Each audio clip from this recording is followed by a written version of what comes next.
everyone. Today I'm going to be reading a book called The Kid Drank the Coffee. The kid drank the coffee. Nobody told him to do it. It was just there. The coffee was the color of chocolate. The coffee was the color of chocolate. It steamed. The smell? Heavenly. So what happened? Nothing at first, but the taste of the coffee faded. He felt funny, alert, energized, fearless. The kid was ready to take on the world, and he did for a while. Gradually, the feelings passed. His stomach tickled.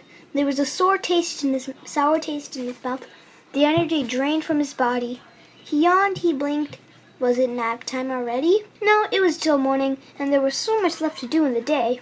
What to do? Better have another cup. Thanks for reading. I hope you enjoyed this book, and I hope to see you in my next video. Thank you for watching. If you like this video, please subscribe to our channel, comment your opinion, and give a thumbs up. I'll see you in our next video. Bye!